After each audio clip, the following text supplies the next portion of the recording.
ቅዱስ ጴጥሮስ አባቶቻችን በምሳሌ ሲነግሩን ሊቀ ሐዋርያት ቅዱስ ጴጥሮስ በጣም ችኩል እንደነበረ መጽሐፍ ይናገራል። ምንድን ነበር? በጣም ችኩል ነው። ፀሐይ ላይ ያላችሁ ታውቃለሁ። ይችን ብቻ ልንገራችሁና ትምህርቴን ጠቅልያለሁ። ቅዱስ ጴጥሮስ በጣም ችኩል ነው እና አንድ ቀን ጌታን ጥያቄ ጠየቀው። ምሳሌ ነው። እሺ የሰማችሁ ይናል። ጌታን ጥያቄ ጠየቀው። ምን ብሎ? ጌታ ሆይ ንጉሥ ነህ አምናለሁ። በነቢያት ንግስና ተነግሯል አስቀድሞ። እግዚአብሔር ንጉሥ ውእቱም ቅድመ ዓለም ሳይፈጠር ንጉሥ ነው። ዓለምንም አሳልፎ የሚኖር ንጉሥ ነው መድኃኔዓለም አይደል? ንጉሥ እንደሆን ካውቃለሁ። ንጉሥ እኮ የሚገዛበት ዙፋን ቤተ መንግስት አለው። አንተ ዙፋን የለክ፣ ቤተ መንግስት የለክ። ቆይ አንተ ንግስና የት ነው? የት ተቀምጠ ነው ዓለምን የምትገዛው ብሎ ጴጥሮስ ጠየቀው። የት ይመስላችኋል? የት ይመስላችኋል ቤተ መንግስቱ? ንገሩኝ። በሰማይና በምድር የሞላ ነው። ማን? መድኃኔዓለም በሉኛ። ጴጥሮስ ነው ጥያቄውን የጠየቀው። የት ነው ዓለምን አስቀምጠ የምታስተዳድረው ብሎ ጠየቀው። መድኃኔዓለም እንዲህ እጁን ዘረጋለት ለጴጥሮስ። መድኃኔዓለም የይቅርታውን እጅ ለኛ ይዘርጋልን፣ የምህረት እጁን ይዘርጋልን፣ የሰላም እጁን ይዘርጋልን፣ የበረከት እጁን ይዘርጋልን። ዘረጋ እጁንና ጴጥሮስ አለው። መድኃኔዓለም አቤት አለ። ከኔ ጋር ናችሁ? ጴጥሮስ አለ አቤት። ዓለምን የት እንደማስተዳድር ላሳየ? አዎ ጌታ ያሳየኝ ያለውና እጁ ላይ ያሳየው። የሰማችኝ ነው? እስቲ እጃችሁ እንደዚህ አድርጉ። አሁን እስክሪፕቱ አውጥታችሁ የዓለምን ካርታ በካርታ ስላችሁ አሳዩኝ ብለ እጃችሁ ይበቃችኋል? ስፔስ አለው? እሺ አፍሪካንስ ይችላል? የኢትዮጵያን ካርታ እንደው አሳነሳችሁ እንደምንም አይደል ትሞክሩ ይሆናል። በካርታ አይደለም ያሳየው ዓለምን፣ ያውም በክርስቶስ መዳፍ ዓለም ሙሉ አይደለም። ለካ ክርስቶስ እንዲያርጎ መጨበጥ ይችላል። እንዲያርጎ ዓለምን መስፈር ይችላል። ለካ ክርስቶስ አያችሁ በማን መዳፍ ላይ እንዳለ።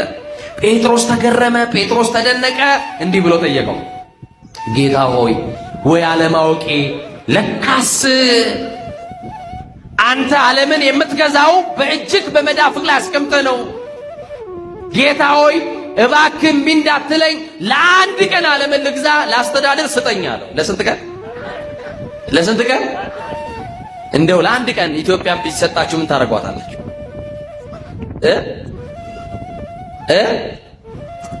ለአንድ ቀን እንኳን ኢትዮጵያን ቀበሌ ቢሰጣችሁ ምን እንደምታደርጉ እናውቃለን። ለአንድ ቀን ስጠኝ ዓለምን ላስተዳድር አለው። ጴጥሮስ አምላክነትሽ ጌታ ምን አለው መሰለህ? ጴጥሮስ ዓለምን እንድሰጥ ከፈለክ ሂድና በሸክላ ብርጭቆ ውሃ ሞልታ አምጣ አለው። የሸክላ ዕቃ ውስጥ ውሃ ሞልቶ ጴጥሮስ እየተሰባበረ እየሮጠ ወደ ኢየሱስ ክርስቶስ መጣ። ጌታ ሆይ ይኸውና ውሃውን አምጥቻለሁ ብላ ዓለምን ስጠኝ አለው። ቆይ ጴጥሮስ ጠጣው ውሃውን አለው። በቃ ዓለምን የሚሰጠኝ ውሃውን ስጠጣው ነው ብሎ አሰበ። ሊጠጣው ወደ አፉ ሲያስቀምጥ ክርስቶስ በጴጥሮስ አይኖች ላይ እፍ አለበት። ምን አለበት? ጴጥሮስ አንቀላፋ። ውሃውን ሳይጠጣ ሲያንቀላፋ እጁ ላይ የነበረው ሸክላ ብርጭቆ ወደቀ። ሸክላ ከመሬት ሲወድቅ ድምፅ አለው። ከሽ የሚለው ድምፅ ከእንቅልፉ አነቃው። ከምኑ አነቃው?